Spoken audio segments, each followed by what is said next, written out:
Listen, man. I was hurt. I was hurt, bro.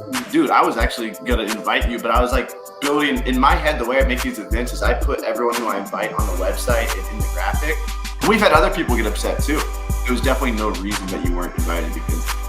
Hey everyone, welcome back to the Boss Podcast. Today, who's the boss? I have two gentlemen here. One that goes by the name of Romer the Roamer, aka Avery Martin. He's the only person that I know that's lived in his car by choice.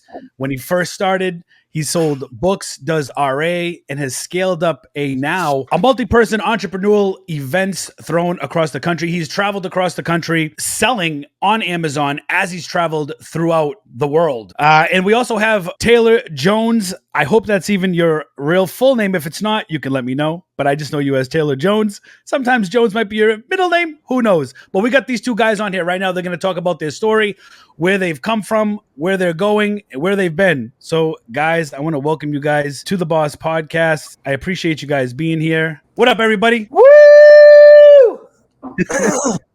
Thanks for the intro, Richie. So, first of all, I mean, I know about you too because I know Romer and then I met Taylor. You guys used to be separate entities. And when I say separate entities, meaning Romer was doing his thing, Taylor Jones was doing his thing.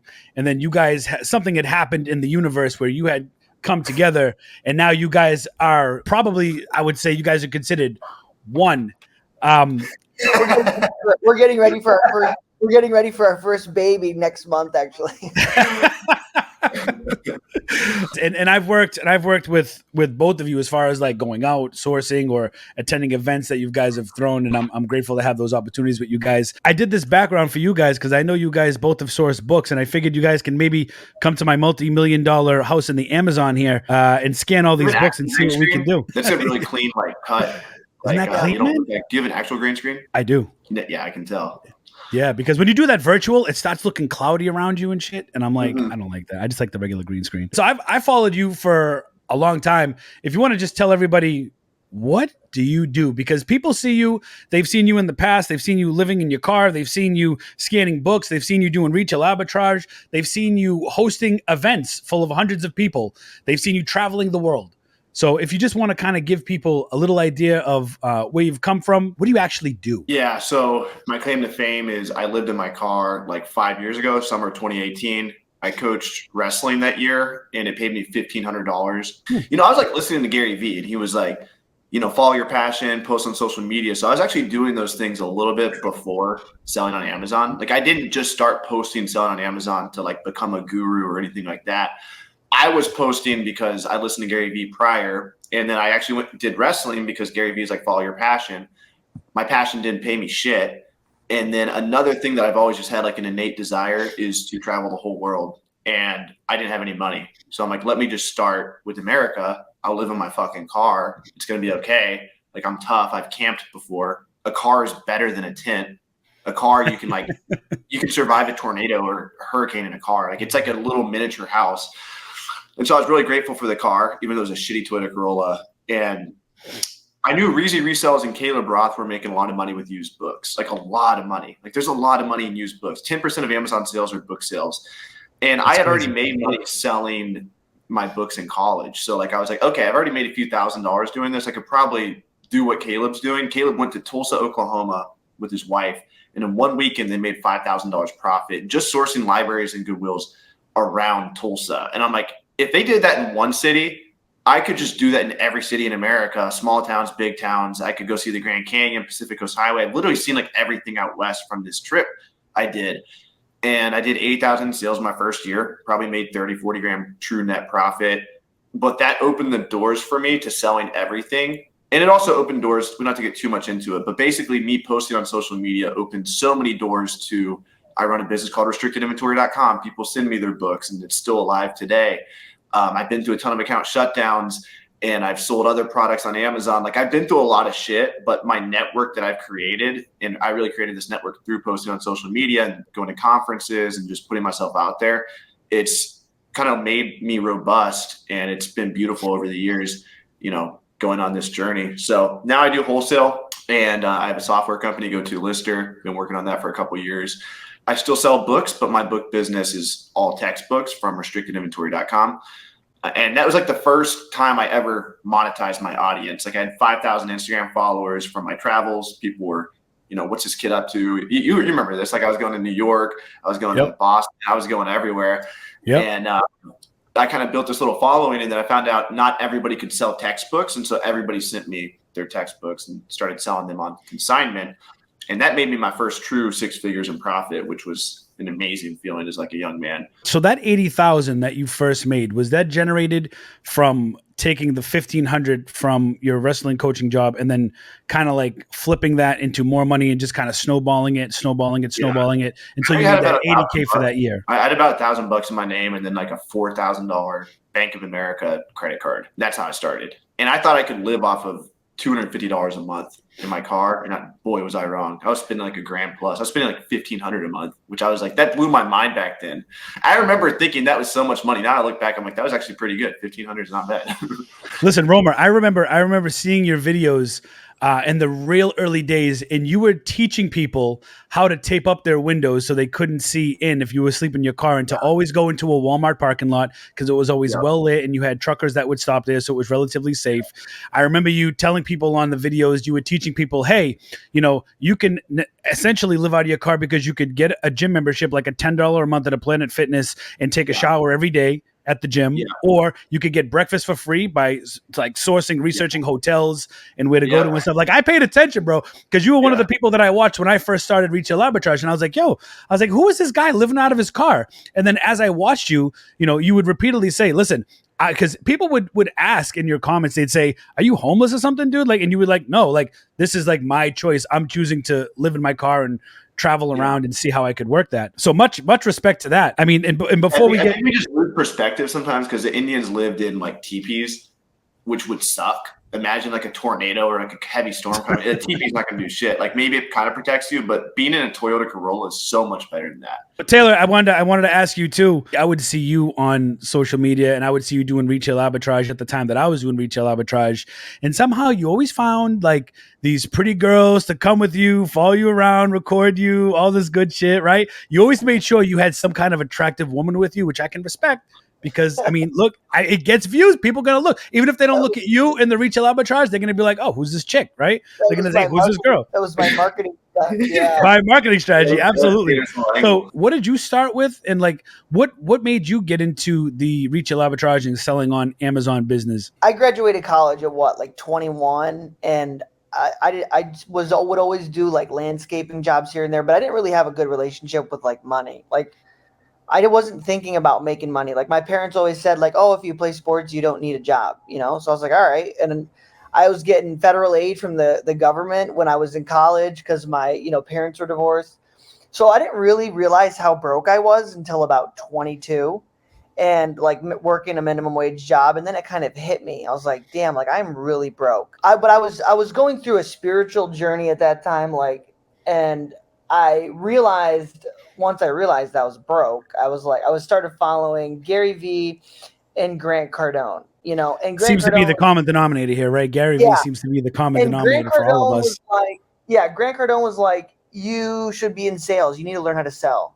And that kind of made sense to me. So I got into sales. Yeah, my cousin, actually, you know what was one of the turning points is I had a cousin come over. This is probably like, I just got done with my international travels. I had got a sales job. I'm at Xerox, I'm probably 24 at the time, I think, something like that, 23.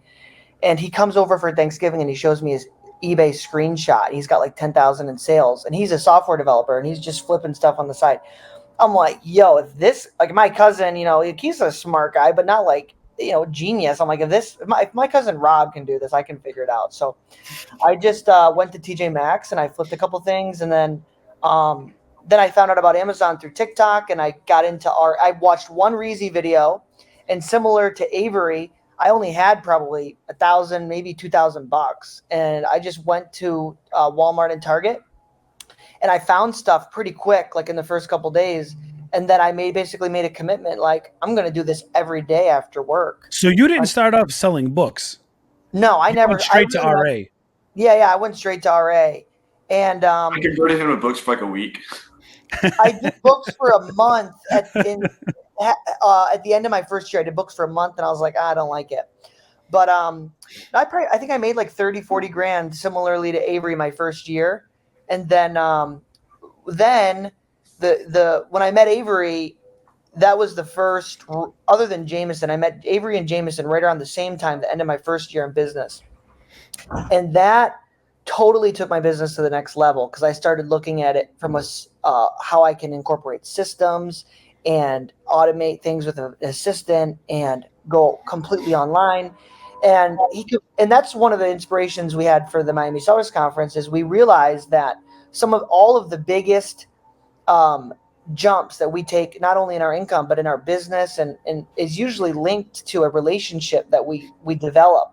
Where people are such relationship focused. So that's why we started the MSC to bring people together, and the rest is history. I mean, Taylor, you started off with RA. You went into Walmart, Target. For those of you that don't know, Amazon has a program. Well, I guess not a program, kind of like a business model. Amazon FBA, FBA standing for Fulfilled by Amazon, where you can go out, you could buy things at any store. It doesn't necessarily have to be clearance items, but usually it's clearance items because you need to get it cheap enough in order to sell it on Amazon. And what you do is you take these items that you buy, you have an app that you can use, just to put in simple basic terms. You have an app, you can scan it. It tells you upfront fees except for shipping. And you can kind of make a decision that if you want to sell a $5 product for a $30 product, you could take 100 of those $5 products, send them into Amazon, where Amazon will store it in their warehouse. They'll ship it to the customer when the customer buys it, blah, blah, blah. And then the rest is history. That's kind of like a very, very simple explanation without getting into logistics of shipping, prepping, and all that other shit. So going back to Avery, I mean, when you lived in your car, you had that Toyota Corolla for a long time, man. I mean, I've seen you taking seats out of that thing. You had the damn canoe on the roof all the time. You had the canoe on the roof. You were missing seats so you could fit like boxes. He got rid of it now. He got rid of it now. It's it got rid of me, man. I would still be driving that thing. Like I would. How many miles did you put on it? It just broke down. I went to Colombia and Spain and Puerto Rico, Cuba, Mexico for like a year, and I came back and that thing just didn't work. How many miles were on it before it kicked the bucket?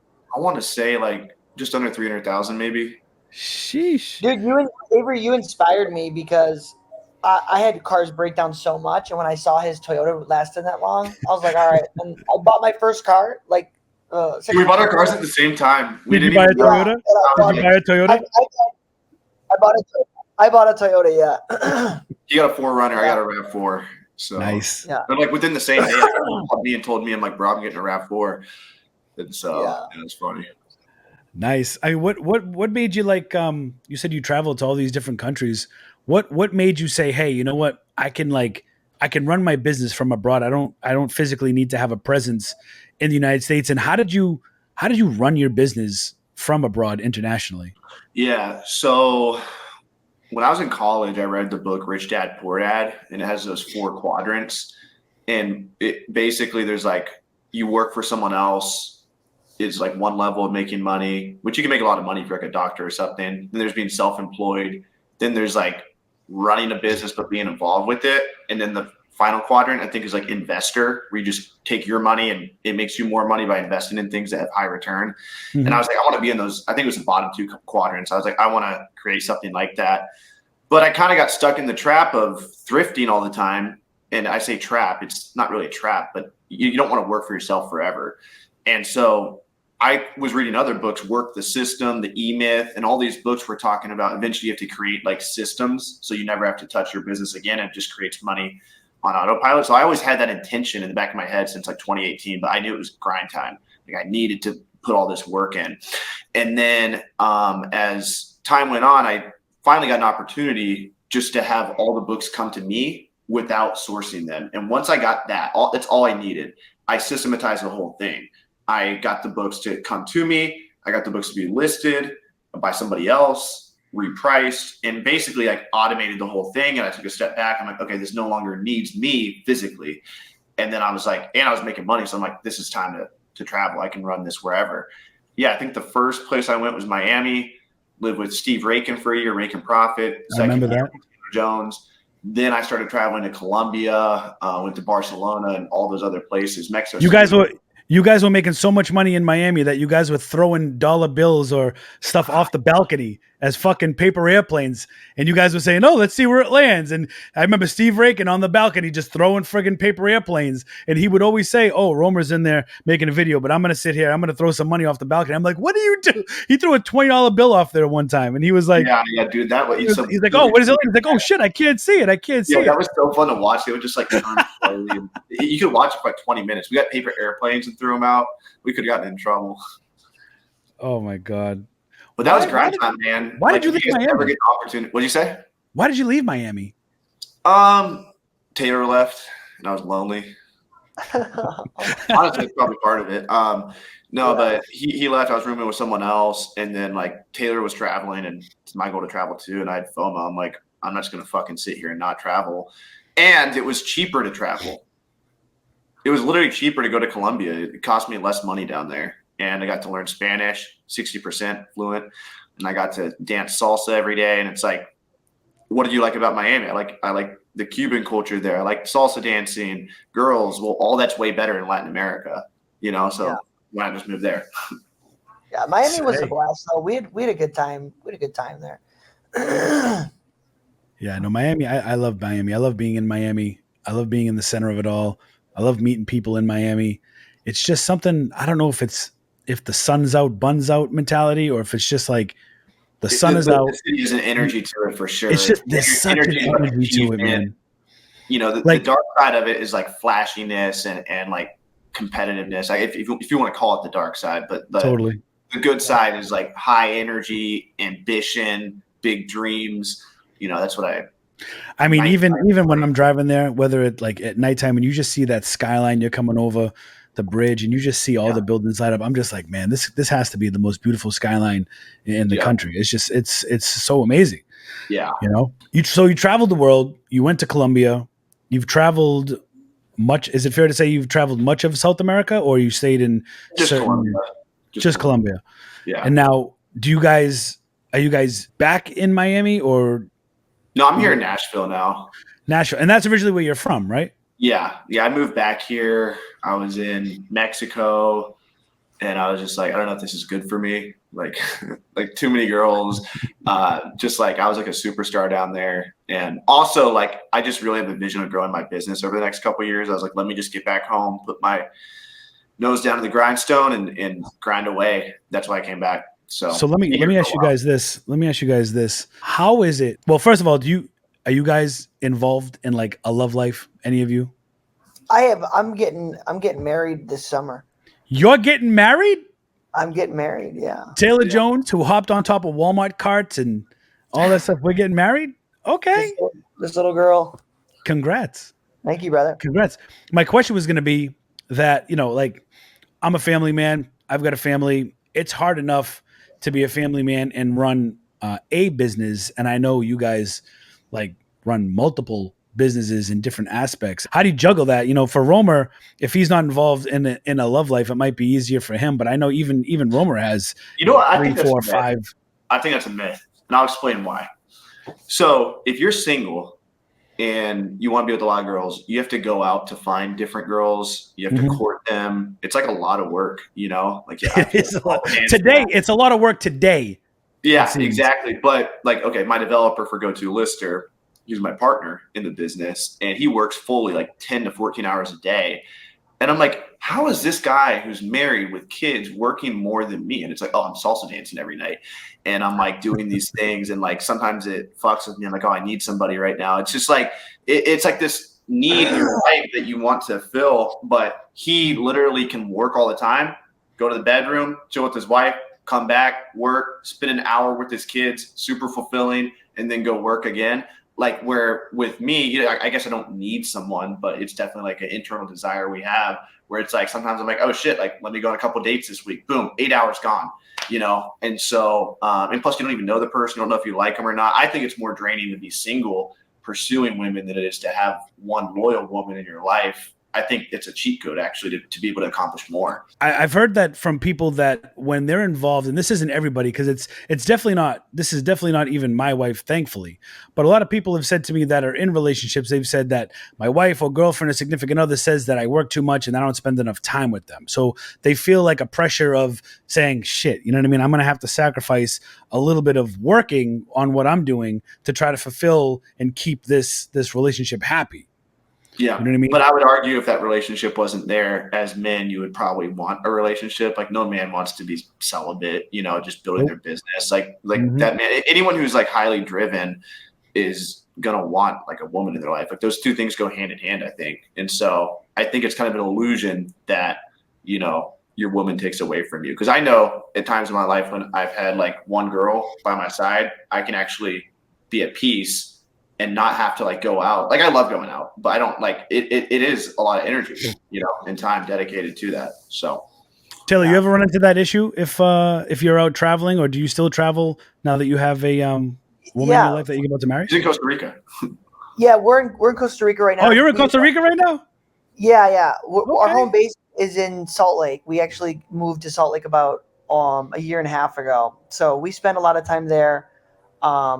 No, it's a good question, Richie. I think for us, like, I was definitely working. So Diane and I have been together for just 2 years, and when it was in January, I think the first year that we were together, I was working a lot more, and there were definitely specific months where I was working like all the time, like to make grow the business. There were crunch moments, but we both value like having a lot of leisure time, and like especially we both value like spirituality, like doing our meditations in the morning together and doing fun things together.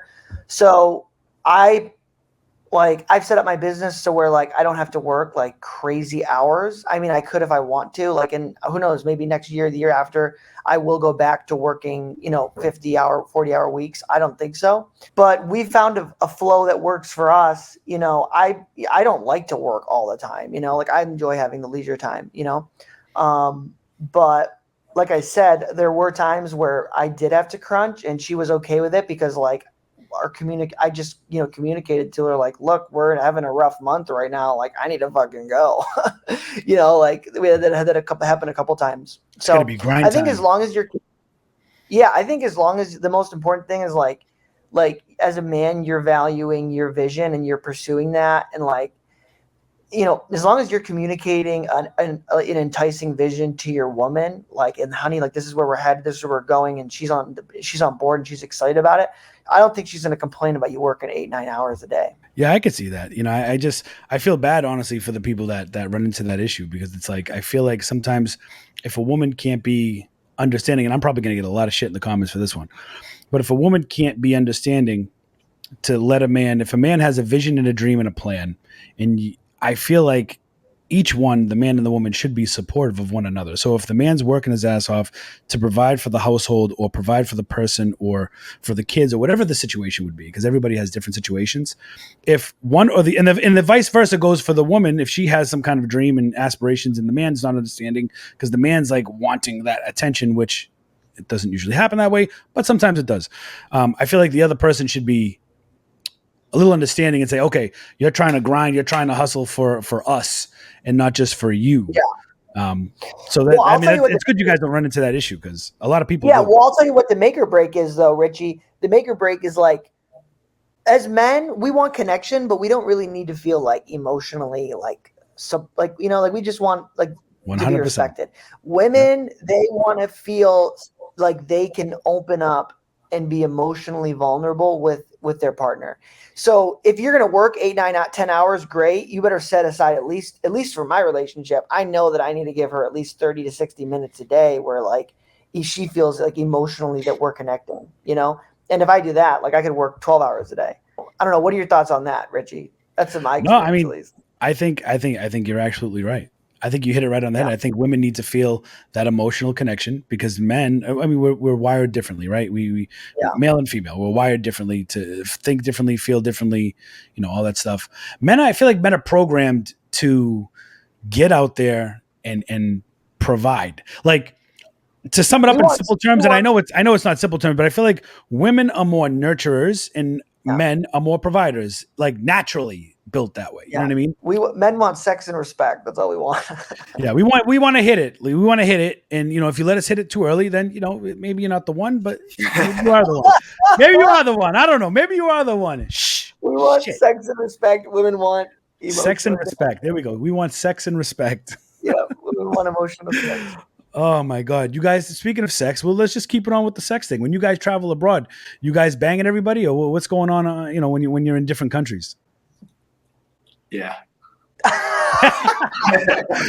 Romer's over there salsa dance. He's like, hey. Yeah, that's actually like I was kind of alluding to earlier. Like, it was actually kind of a problem in Mexico City.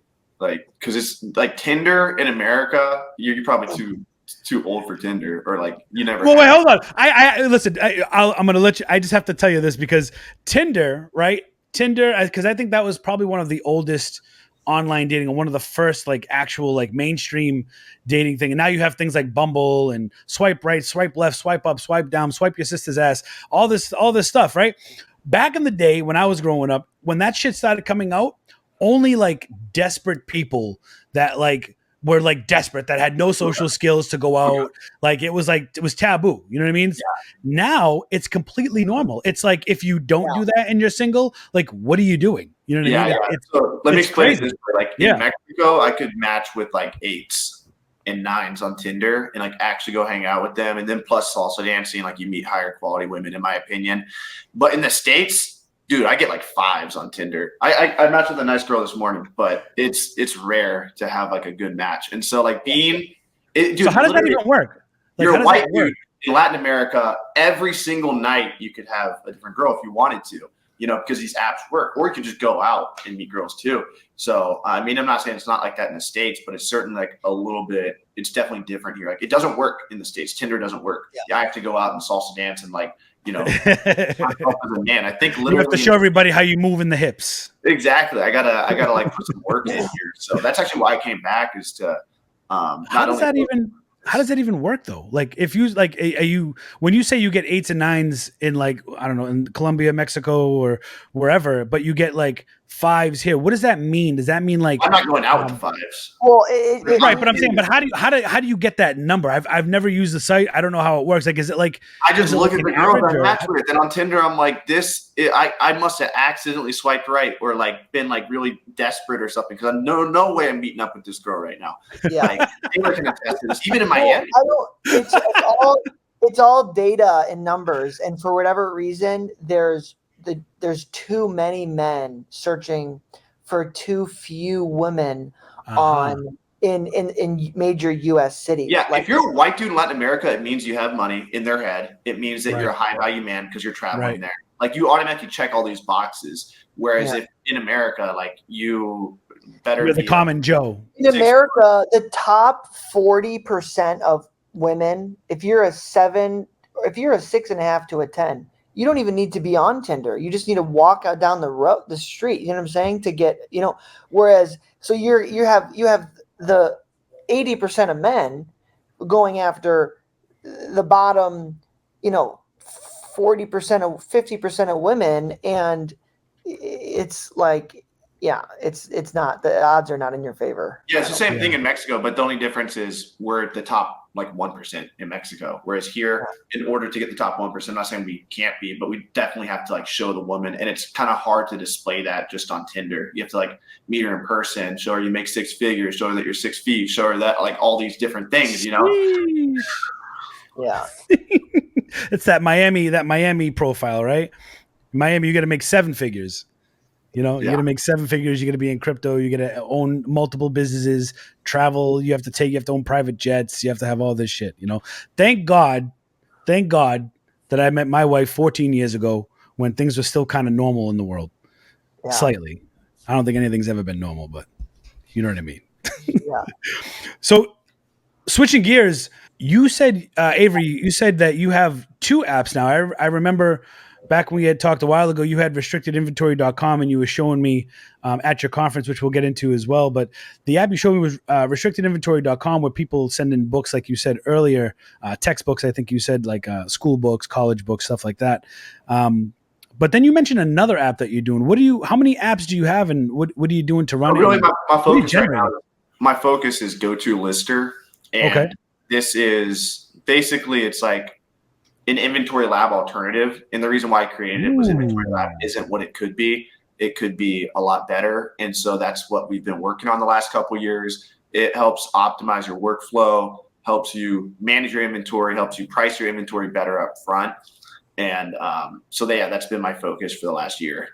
Now, are you designing this app yourself, or do you partner with a programmer, or how are you developing this app? So the first year I didn't even partner. I paid a bunch of Indians to make it, and they were really intelligent. They made like a decent software, but it was just hell working with them. They didn't want to work weekends. They wouldn't work nights. Their nights, which would be my day. So if there was a bug, we had to wait 8 hours for it to get fixed. And so I scratched the whole project. He literally flew to America. I met with him in person. I said, "You guys suck. I don't want to work with you." In my Toyota Corolla, and he was like, "Why are you driving this car?" He's like, "I thought you guys more money than this." And I'm like, "Bro, I'm paying you like $1,000 a week," which was a ton of money for me. And I'm just like, dude, like that's where all my money's going. And then I scratched that project, partnered with somebody who reached out to me on Instagram who built their own app for wholesale. And for Amazon sellers, like a wholesale list app, you like upload the UPCs, it tells you if the products are profitable or not. And he couldn't get any customers for that app because he didn't know how to market. I know how to market. He knows how to build. So we partnered. He coded it. I gave him equity. And now that's the partnership we have. And so that's how Go-To Lister started. Well, let me ask you this: with being two successful young men on relatively, I want to say the same journey. Is that fair to say the same journey? You Similar. guys are partners. Similar journey. Okay, similar journey. You had said this programmer had said, oh, you're driving the same car. I thought you had more money than that. When it comes to like face value, right? What people see, because a lot of people can either make a lot of money and not give a shit about things like cars, clothes, or fancy clothes, fancy cars, like shit like that, right? And then there are other people that are successful that might say, hey, you know what? I want to buy it because I like it. I like the fancy car. I like the fancy clothes, right? If they could do it. What are your thoughts on like people gaining success, coming into some money, and then, do you feel like, do you feel like you need to get that like new thing, or do you feel like that new thing just kind of satisfies an insecurity within yourself? I think that everyone has like a different definition of high value. And for me, a high value man is someone who's traveled the world, someone who speaks multiple languages, someone who's intelligent, honest, kind. And like, those are kind of like my top things. Like if I want to flex on somebody, I want to have a strong body, be good at martial arts, have businesses that are profitable. Like that's my flex. We all have our own flexes, and maybe a car would come with that one day, but I certainly don't want to sacrifice all these for like a superficial, outlook. And I don't even like cars that much. I probably will have a nice car one day, but my rule is my net worth has to be 10x whatever car I have. And so if I'm going to get a $400,000 car, I got to be worth at least $4 million. I think it's silly and stupid to do it otherwise. Like, why are you going to give up 10% of your net worth for like something? Like that depreciates. The whole idea of having like a vehicle like that is to show, oh, I have so much money that the car I drive is worth more than your whole net worth. But if you're sacrificing, like if you're putting all your money into like 100 or 200% of your net worth, it's just ridiculous in my opinion. And now you said you're doing wholesale now. Yeah. And Taylor, what are you doing right now as far as like running your business? Like you doing retail arbitrage or? No, I transitioned to wholesale in March of last year. So now are you guys still using prep centers? I am, yeah. Yeah. So Taylor, are you still using that same prep center that we use together? Oh, dude, you know that. You know what? Supposedly we have to talk about that for a second, man, because supposedly Warner is using them and they do a great job. So, and I don't actually, you know what? I actually don't not believe that. Like, I think that might be true. I think Julio seems like a smart guy, and he also seems like he's got a good operation. Like, he doesn't rub me that way. Like, doesn't rub me as like a guy that is dropping. What's that? He rubs you?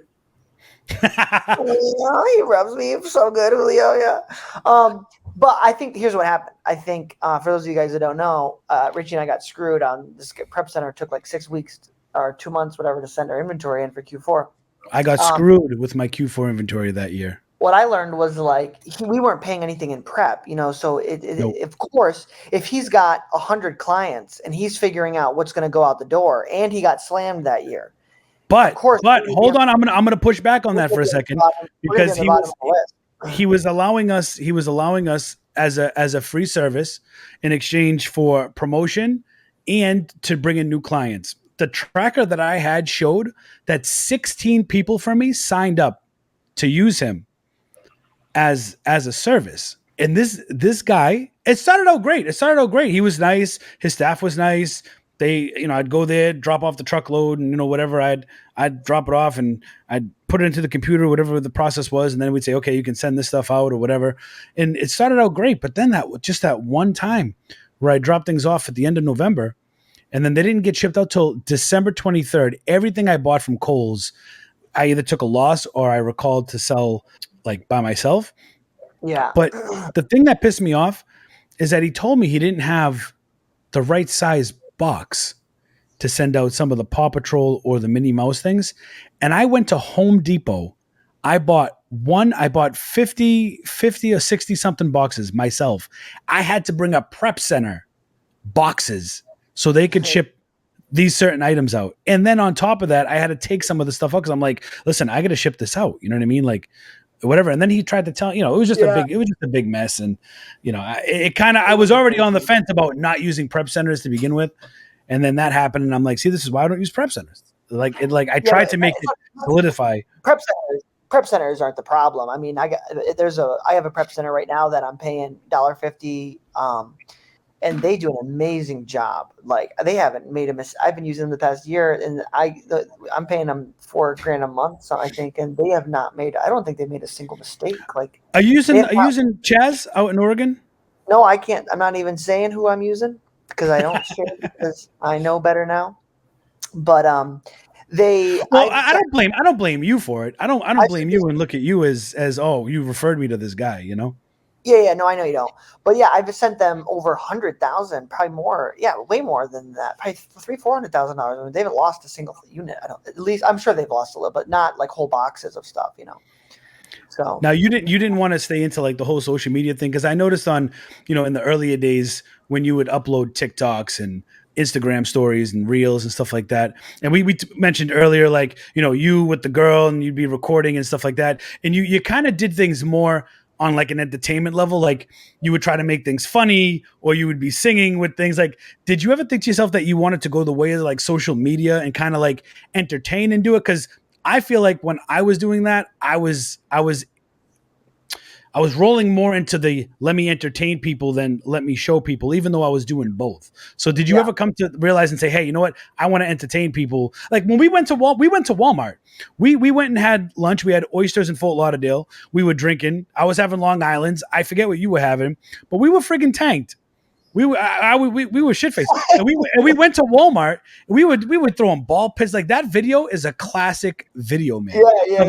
Being entertaining. And we were like, oh, did we get the TV? Should we scan the TV? And you asked the woman, you were like, hey, why does the Walmart suck so bad? Like, why does the app suck? And she's looking at you like, what? Like did you ever feel like you wanted to go the entertainment route versus like that's business? a great question, Richie.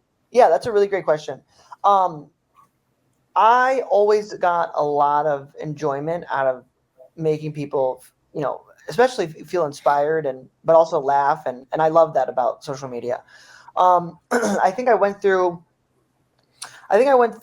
an interesting experience, definitely at Miami the first year. Like, I had a lot of people, like I probably, 10, 15 people there were, there through TikTok for me.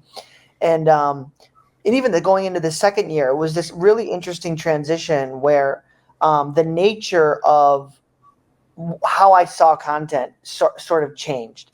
And I don't view it as something bad. Like, I still make content to help promote Miami. Like, but I began to look at it a little differently. And I think, like, at first I used it as a means of like entertaining people, but I was also very alone, like all by myself. Like, I didn't have a lot of friends. I knew I couldn't live with my family. And I was living out of my car too, like August 2020, and I was using it as a way to connect with people. But the experience that I went through, like the first Miami year, was like I just felt like almost like an imposter. Like I had all of this attention and respect, and part of me didn't even feel like I deserved it because I was barely making $50,000 a year. You know what I'm saying? So I guess on my list of, now that I'm in a relationship, like and I feel like right now I'm way more grounded. Like I have way more like high quality friendships and like people I really fuck with and respect. And like, yes, I could get back on social media and build a brand, but it's just always felt like more of a distraction for me.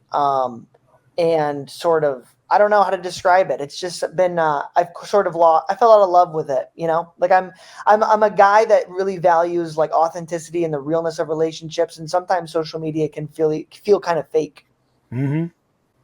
Yeah, I get it 100%. Yeah, I could pour myself, I got a keg of beer in the fridge. Should I start drinking? That could get interesting. No, I'm just kidding. It's a good question, Avery, or Richie. Who knows? Maybe I'll get into comedy or something, or entertainment or social media maybe in the future. But for right now, I'm honestly really enjoying just like, like everyday relationships outside of social media. Yeah, and the reason why I asked that question is because I started selling on Amazon. You guys already know my story. I don't really have to get into it, but for those that don't know, I started selling on Amazon in 2018, and I started a YouTube channel to like kind of like follow my journey, which was what we've been talking about as far as like retail arbitrage, going into stores and all this shit. And the one thing I feel like I agree with you on is I agree that like the social media can feel almost like there's just this like fake non-authentic feel about creating certain content. For instance, like I found myself, and I started out, I looked at my older videos and I said, wow, I'm going in, I was a very serious person. Okay, guys, like we're going to scan this item, I'm going to be able to profit this, with shipping. And I was very like, this is how we're going to sell this item to make a profit. To fast forward 5 years later is fuck you, you ain't seeing my receipt, fuck you. Like it just became this like, it almost became like a toxic environment. And I think it's because when you go into 5 to 10 Walmarts every day, 5 days a week for 3 years straight, and you're uploading you feel the pressures of uploading a content, and that pressure of once you get to a point where you see all these videos start taking off, now you feel, oh shit, I have to one up my last video. I have to keep this trend going. And I found myself that the confrontational videos, whether people want to agree with me or not, or regardless of how I feel, anything that involved kind of confrontation was generating views over, hey, showing people this is how you can make money. And it got to a point where I said, I don't want to fucking do this anymore. I don't want to do this. I hate Walmart. I can't go in there. Yeah, I felt like I need to take a step back. Let me, because I love social media. I love entertaining. I love YouTube. I love that aspect of it. And that was taking precedence over why I was actually in those stores getting the products in the first place. So I said, you know what? I got to step back. I need a break. I need to just stop. And I stopped for a few months. And then I'm like, okay, how do I want to get back into it? What do I want to do? And I always said to myself, I've always wanted to do in-person podcast. I think I've been talking about podcasting for like over a year now. I just didn't know how I would do it. And I've always given people shit about doing exactly what we're doing now. You fucking doing virtual podcasting. You can't do a fucking camera and a mic and all this other shit. You got to do virtual. You can't do in person, right? But I found that there's value in doing virtual podcasting with certain people. Like not everything has to be in person. And it took me a long time to realize that. But I'm glad I did. No, I think it's awesome that you're starting this, Richie. I think that even if you build a couple people every month that follow you, like, and if you're sharing a good message, like that's what matters. And I think that you made a really good point. Like I think a lot of the younger generation is, but even me, fell into the same thing. It's like these kids are doing some crazy ass shit for some views. Mm-hmm. And it's like, don't get me wrong, like. That attention is currency. It's great, but also like, are you going to make yourself into a fool to get it? Right. Like, are you going to lower your standards as a person just to be vulnerable for other people to get either a click or a like? You know what I mean? It's like, did you hear about the guy who got shot? The DoorDash guy. He was trying to make a food delivery, and there was this TikToker or a YouTuber that was like harassing this guy, and he was like in his face, and the kid was like, "Guy, get away from me, please, get away from me." He kept going, like he was literally putting the camera like in his face, like trying to prank him or whatever, like trying to be annoying. The kid that was a DoorDash took out a gun, fucking shot him right in the leg, said, "Get the fuck away from me." Boom, done. And the guy got off. He got off. He's like, I was defending myself. I don't know what this guy was doing. He was harassing me. He was in his face. I didn't know if he had anything. And he got off. They let him go. He was found not guilty. Damn. And it was just, he was kind of like playing a character. Yeah. I don't know. The kid was just doing, he was trying to do some kind of prank on the food delivery guy. You know what the irony is for me though, to sit here and on my high horse be like, yeah, like I don't want to do crazy things for attention. The irony of that is in person, I fucking love doing crazy ass shit to get people. Yeah, I do. Listen, I do too. I do too. Diana and I are driving on the road here in Costa Rica, and like there's all these tourists on the road, and we're just like moaning in the highest pitch, like oh, and like groups. Oh yeah, Diana's doing it too, and like these groups of like 15 people are turning around, like just like totally scared. But it's not as addicting. Like when you're getting millions of views or hundreds of thousands of views, it's like a drug, dude. And it is a drug. It can take over your psyche if you're not careful. And listen, I used to have an air horn, and here in Florida, I think Florida has some of the worst drivers in the country. And people will cross the street, they either jaywalk or they'll be in a crosswalk, and they walk really slow or they walk really fast to get in front of you, and then they slow down, right? So I had an ear horn in my truck from like, I don't know, I bought it on clearance at Walmart a long time ago. So I brought it up to the front seat with me, and every time somebody would like run fast in the crosswalk and then slow down as I would drive past, like, and they, oh shit, they jump, and I'm like, yo, I gotta get that on video, man, if I'm gonna do that. It's just funny. Yeah, dude, that's great. Oh my God, man.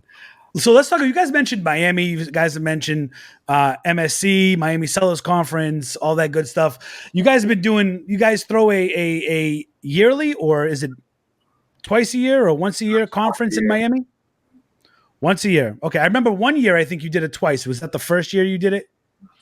No, we just did it like maybe 7 or 9 months apart or something. It wasn't a full we did it in August and then in the spring, but it was 2 different years. Yeah.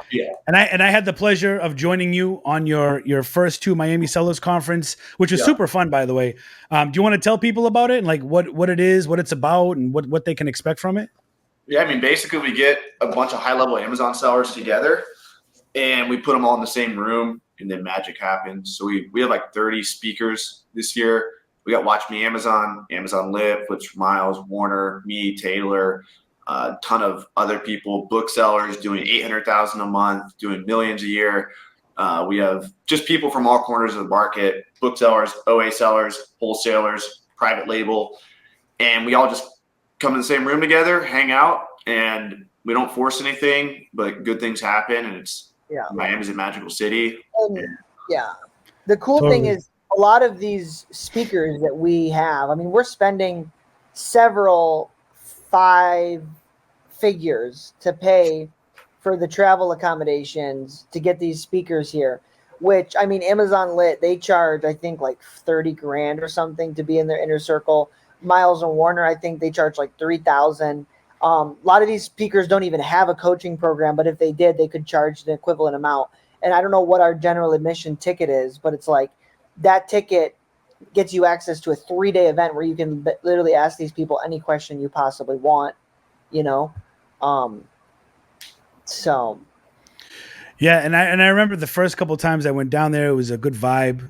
There's a lot of great people around there. You learned a lot. I think one of the important things is when you saw the speakers up there talking, you got that information, but I felt like one of the most beneficial things that you could do is there aren't a lot of events or conferences that allow you to mingle as freely as people could with the speakers.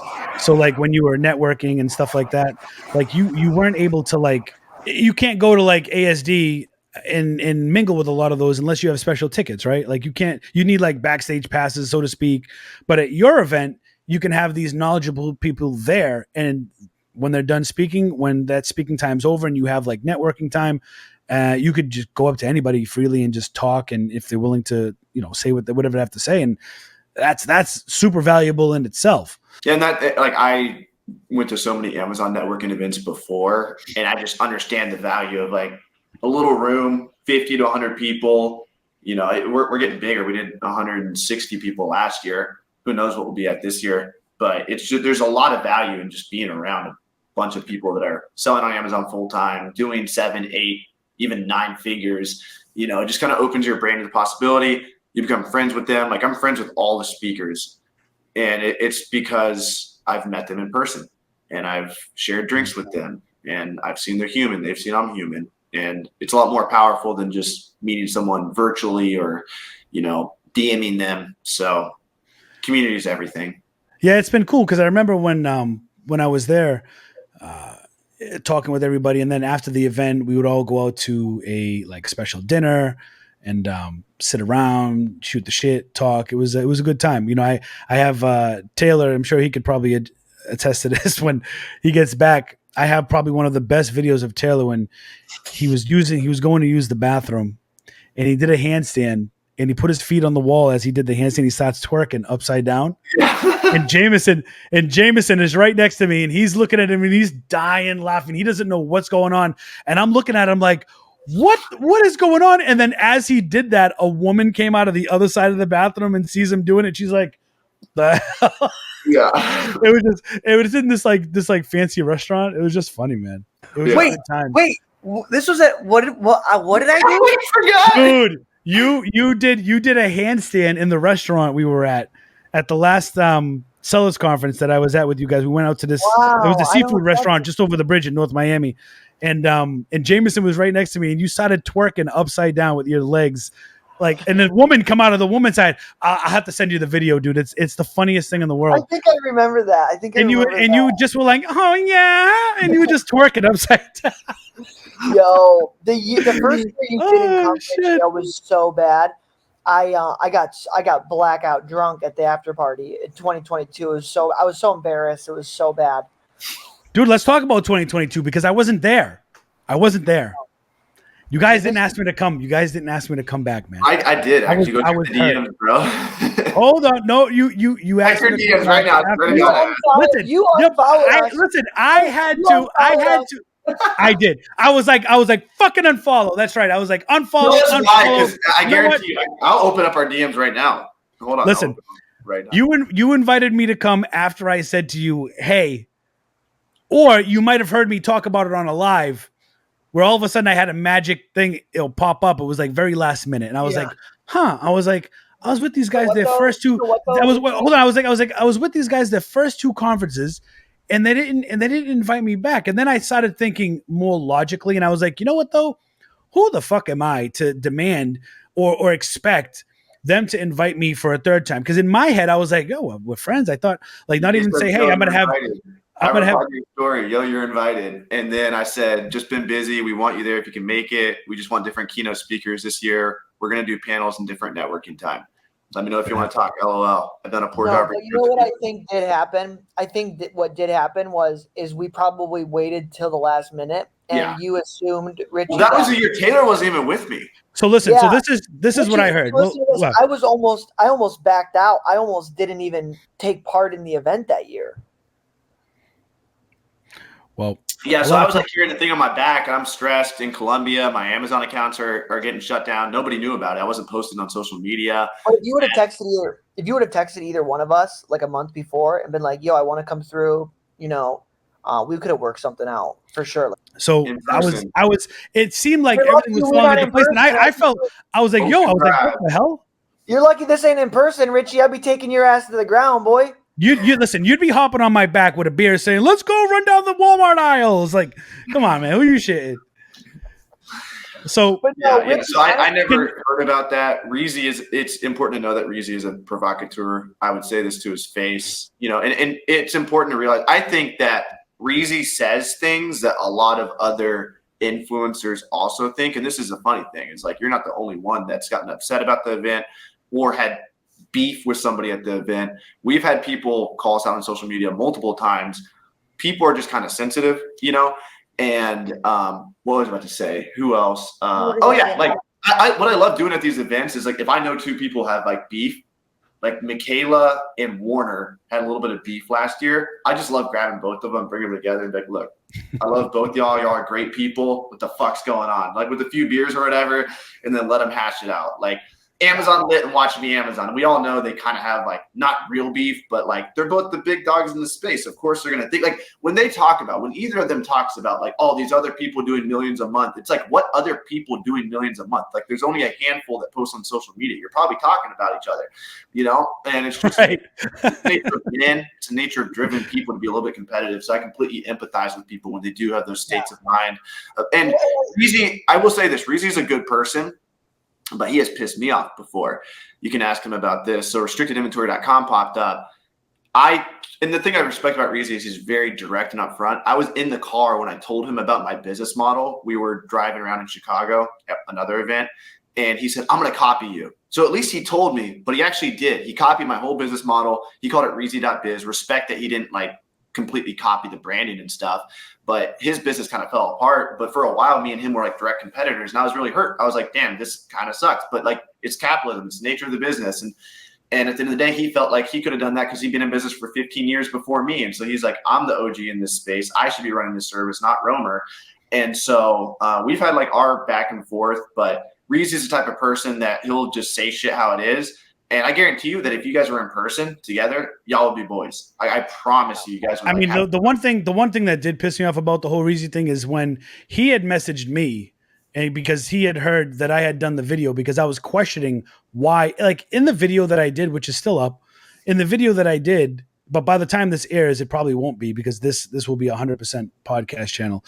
But in the video I did do about the incident, I said, look, you know, if you want to talk about how I'm doing and you think that what I'm doing is wrong, like you didn't even come to tell me and say, hey, I just want to let you know, I'm going to say this at the conference because I feel like your business model is flawed and I want you to be prepared. Because like, did you not think I was going to hear about it? Or like I had like at least 3 people message me and send me links to it before I even saw it myself. And I'm like, damn, son. And not that he's obligated to do that, right? But when you feel a mutual respect for somebody, you might want to give him a heads up and be like, hey, I'm going to do this. And it's, you know, it's just my critique of what your thing is. And then when I did do the video saying, hey, you're saying that I'm fucking up. Well, look, I mean, this is our numbers, compare apples to apples. And it looks like I'm getting more views than you. And I'm doing X, Y, and Z. And it just became like this petty thing. But then he messaged me. He DM'd me, which whatever, you know, he was like, oh, you couldn't even tell me. And I told him, I was like, you didn't even tell me you were going to talk about me at the conference. And now you're upset because I did a video questioning what, you know, whatever you did. So whatever, to make a long story short, he started saying, well, I keep seeing you, I'm going to block you. And I'm like, all right, dude, well, fucking block me. And then he blocked me. And then I went on this fucking tirade, bro, on like, I must have uploaded like 15 reels being like, you're fucking blah, blah, blah. You're doing this. Like, I wasn't calling him names. I was just like, bro, you're a fucking punk to fucking say all this shit, blah, blah, blah. And I went on this tirade. And, you know, it's not something that I hold against him. Honestly, at the end of the day, I really don't give a shit. I felt like I was hurt because I looked up to him, and the way it fell was that like the puzzle pieces seemed to match, because I was like, oh, this person's saying that, you know, Romer and Taylor didn't invite me to the event because Reezy said that he wouldn't show up if they invited me to the event because Reezy wanted the total spotlight for whatever reason. Because even if me and Reezy are in the same room, bro, Reezy's been in the game longer than me. Like, I don't feel like either of us are a threat to each other. We have different, we do different things. You know what I mean? So Avery and I are both on the agreement that no one, I haven't even heard that through the grapevine. That's how untrue that is. Yeah. Well, I thought you were going to say is that you were, you know, you didn't have slides for your speech and you were stumbling through some points, but that was what I thought. That was only on the second time. I thought you were going to say somebody made funny for doing the IP complaint thing, which somebody did. Somebody was like, oh, Richie's a dumbass for saying don't worry about IP complaints. Yeah. Hey, listen, I don't think I'm a dumbass. You know how many times IP complaints? I rip up the paper, I throw it in the fucking trash. Yeah. I burn it. I make Kindle. There was like one person that was vocal to me after the event, and I'm like, oh, whatever. You know, like that's his truth. That's his opinion. We didn't hear any. That ain't true about that.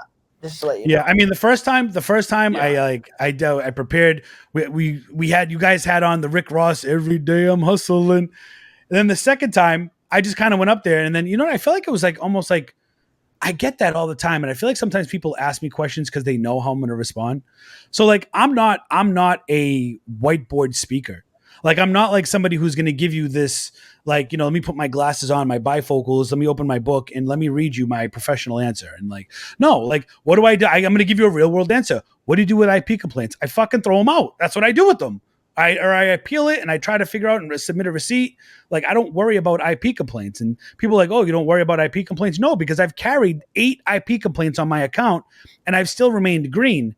But I also preface to say, but that's not going to be like that for everybody, because not everybody will have a big account to do that. If you've only been selling on Amazon for 3 months and you get 8 IP complaints, you're probably going to be suspended. Yeah. But like you can't ask me a question and then when I give you like my plain Jane answer, like that's just how I am. You know what I mean? Yeah. And that's how I'll always be, Yeah. Well, guess what? 48 laws of power, never outshine the master. And sometimes you gotta, when you're getting close to where your mentor hits, you have to be willing to let go and say, all right, sorry, I'm upsetting you, but that's part of the game. Part of the game, man. You guys still messing with ice bats? You guys were doing ice bats for a while. Yeah, I got a pool out here that I go in. It's cold enough here in Tennessee to still ice bath in it, but I don't think Taylor's got access right now. But when he does, right now I don't. But when I get back in Salt Lake, I bought one of those big horse troughs, like the 4 foot long. And I so when I get back to Salt Lake, I'll be hitting them every day. What happened in Miami with the ice bats? Did they? I thought I saw something about like you guys had the ice bats on the balcony. Yeah, we had it on a balcony, and they told us that we can't have that on the balcony, so we had to move it inside. Yeah, that was. What would be was it too heavy for the balcony? Or? Yeah, something like that. According to code, that was too risky or something stupid, And Avery, even at his apartment in Nashville, he got in trouble for having a little pool outside. He's on the first floor, which didn't make any sense. Yeah, stupid rules. But oh my god. So, well, are you guys having a 1-day event or a 2-day event? No, this year will be the first year that it'll be 2 years. So we'll probably do most of the speakers the first day, and then on Sunday we're going to be we got the venue for 2 days. We're going to do a bunch of panels. So we're going to like split into a bunch of groups and have people can go and sit at a bunch of different tables with like 1 or 2 of the different panel members and ask questions. Basically, it's like the high level people that we wanted to come to the event that aren't necessarily getting a speaking spot that we want our audience, my members, to be able to have access to for several hours and be able to ask whatever questions. That's super smart. Super smart. Where do you see you guys like? What's the future for Avery and Taylor? Like, do you see yourself continuing this wholesale business for this foreseeable future, or would you rather be able to grow this conference and grow it into this big masterpiece where all you're focusing on is this conference and a little bit of in betweens? Both. I want to do both. But do you think you could manage both? Yeah, for sure. I think they all tie in because my big goal, Amazon's great, but I'm building this software for the Amazon community. And a huge part of the Amazon community is this event every year. So the event's that's like the focal point. Each year we all meet together. I get to touch base with everyone. And then for the rest of the year, I'm working on my software and then maintaining, selling on Amazon too. So that's kind of my vision. Yeah. I mean, I think I'll be selling on Amazon for the foreseeable future. That's not going anywhere. I'm like really excited about crypto right now. I'm putting a good chunk of my profits into that. And yeah, and then what are you interested in crypto? What are you buying? I mean, I'm just like hodling kind of Bitcoin, and buying as much Bitcoin as I can. And I think that's going to be like a huge opportunity to make a lot of money this year or next year. I think we're going to see a big sizable jump in Bitcoin. I think we already are seeing a lot of movement. So I'm excited about that. Like, I think I'm growing to my Amazon business. I think I'll probably hit a point where like, I'm not trying to build the biggest Amazon business ever. Like, I think last year I did 1.7 million. My goal is to double again, maybe get to 2 or 3 million, and then just sort of coast and continue to pull profits and put it into crypto. And yeah, I think, and then hopefully have financial freedom and have a few million in the bank. And like by the time I'm like 31, 32. Do you guys accept crypto for payment for your event, or have you ever thought about accepting crypto? You know what? I don't know if ClickFunnels, we use ClickFunnels. They have an option for that? I'm guessing no. Oh, I don't think so. Probably not, because Yeah. I know Code or something. Shopify does. I think Shopify uses Coinbase Commerce, and I'm not even sure if Coinbase Commerce even exists. They might use something different, but when you open up a Shopify store, you can accept like Bitcoin, Ethereum, shit like that. I mean, the events are a lot of work. Like it's just for 6 months out, the work starts. It's a lot of work and just, constant coordinating things. But the day of it, the whole weekend just feels, it's such a blessing to be able to not only, like Avery said, get everybody together, but also like we're leading an experience to give people something that can change their lives, and I think that's a really rewarding feeling. I think so too. I think you guys are doing a great job, honestly. I think you guys have taken something that I was able to see from the first time when we had I can't remember his name, but he was like DJing from his like iPhone or iPod, and it was like it was John. That's what it was, John. Yes. So I remember he was over there, in control of the music, and you put this thing together, and it was cool to be a part of that and to see where that's gone from there to just a few years later. Is pretty remarkable. So I mean, hats off to you guys. I think that's pretty cool. Richie. What about you though? Where do you think? Where do you see your focus being? Like, how much Amazon are you doing, and are you focusing on social media? Where do you see your future? Yeah, so like I said, I took a good hiatus from Amazon the last few months, and I focused on trying to figure out what I wanted to do. And I feel like my calling is I like doing the whole social media thing, the entertainment, the bringing value to the masses via the podcast.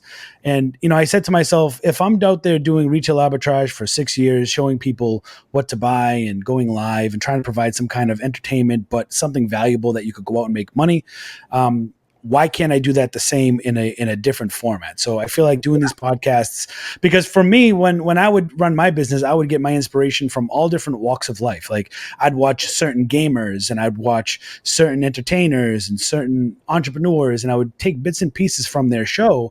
And I'm like, oh shit. I was like, that's actually pretty good. I want to incorporate that. Like Dr. Disrespect, the gamer on YouTube, and Flossie Carter, who does tech reviews, were probably some of the biggest influences in what I did in Walmart, as far as like, hustleaholics and like full card gang and all the hashtags would really come from my influence following Flossie Carter when he would talk about notification gang, when he would start his lives or his premieres and stuff like that. And like taking docs, like sometimes over the top, but serious reaction. Like it just like, you start looking at this and you're like, man, I was like, I want to take a little bit from here and there and kind of incorporate it.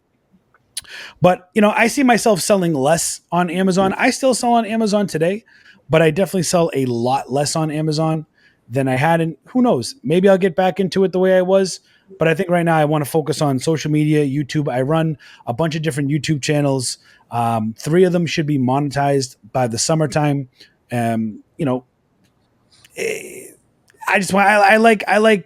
I like entertaining. I like being in front of the camera. I like talking to people. I like meeting people. It's just, I think this is something that's more better for my mental and still being able to provide value to people who would watch it. And there are people that are pissed off. They're like, "Oh, I subscribe for the retail arbitrage." And I'm like, "Well, look, you can't have somebody hold your hand forever." I mean, I uploaded over 1,700 videos. I did uploaded a video shorts per day. I did 2 lives every weekend for over 3 years, question and answer on Saturday, live in Walmart on Sunday.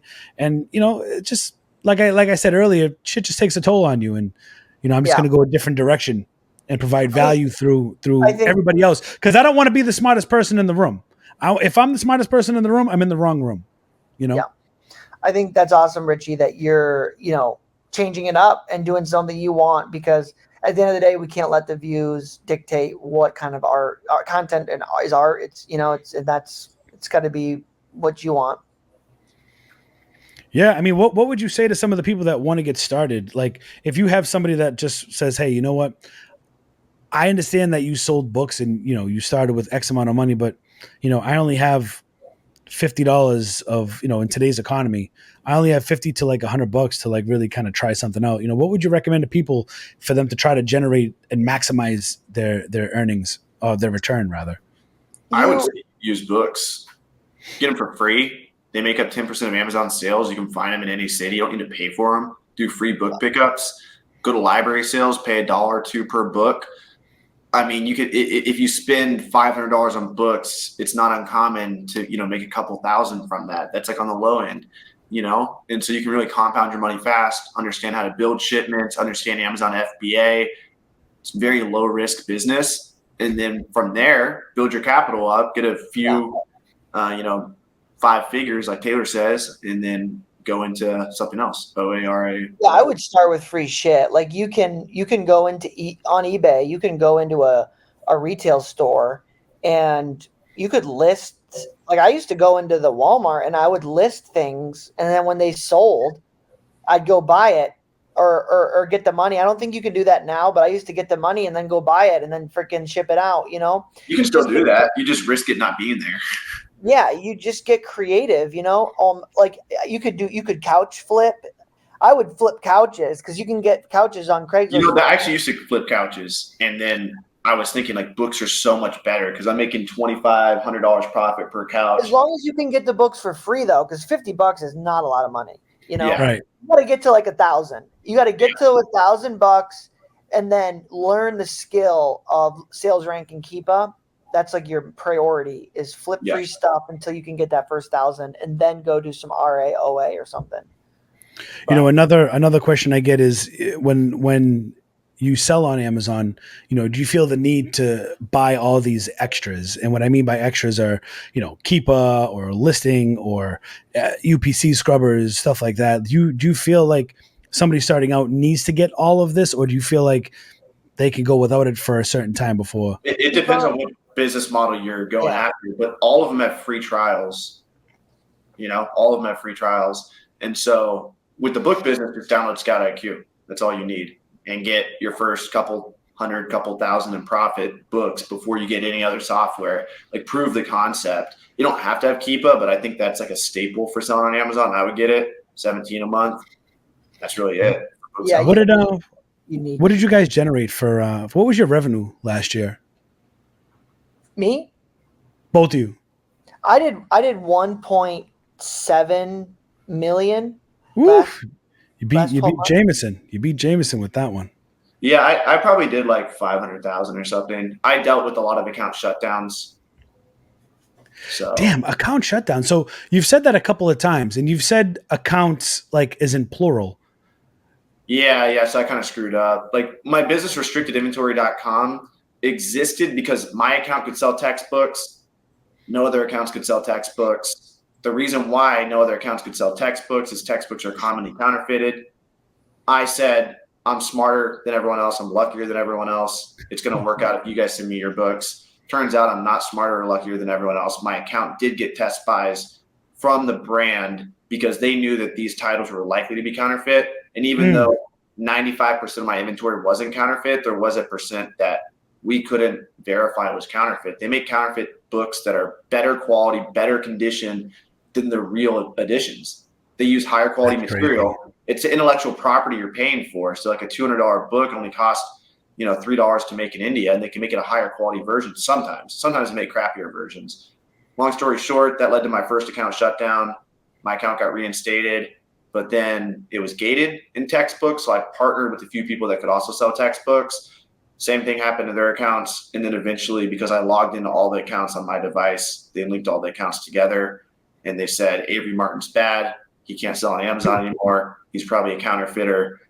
And I don't blame him. I logged in from Spain, Colombia, Mexico. I logged in from all these different places, and they see me, a brand who could sue them for millions of dollars is saying, hey, this person's at least sold like 12 counterfeit copies. Like, I don't blame them for what they did. So they shut down all my accounts, linked me together, said Avery can never sell on Amazon again. But I'm still selling. So Damn. So what do you use, a stealth account? no, I just partnered with someone else. So they're a completely separate entity. I just Right. helped them out. We split profits. So Cool. my name's bad. Avery's smart. Avery's smart now. He's like, I don't even mention their fucking name. Yeah, yeah. No, I wouldn't mention them either. Taylor, you were over there trying to flex your numbers, man. Pull up your numbers. Let's see what you did. You were trying to show the camera, but we couldn't see it. Oh, me? 1.71 million. Hold on a second. That's 12 months. Is that the only ace? 1.74. What ace is that that's showing at the bottom? Get out of here, dude. What do you? Hey, listen. Somebody, and I asked Jameson this too when he was on the show.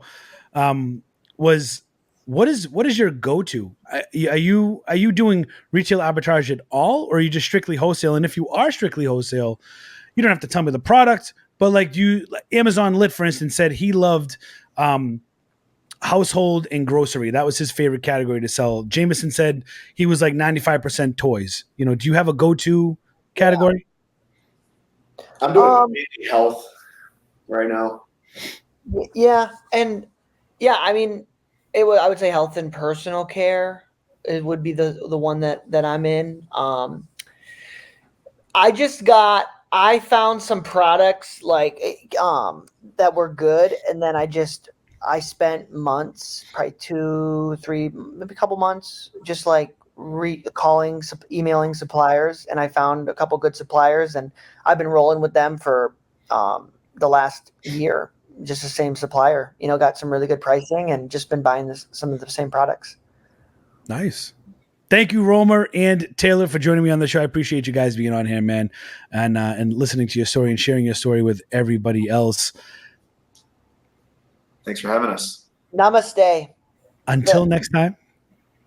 The light in me recognizes the light in each and every one of you. Look what happens. Look. Like, why does that fucking happen? Did you see that? Does it happen with you?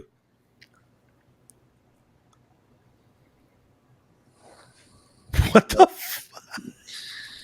Green screen magic, guys. I'll catch you guys on the next one. Make sure you check out next week's episode, and I'll catch you guys on the next one. Peace out. Woo!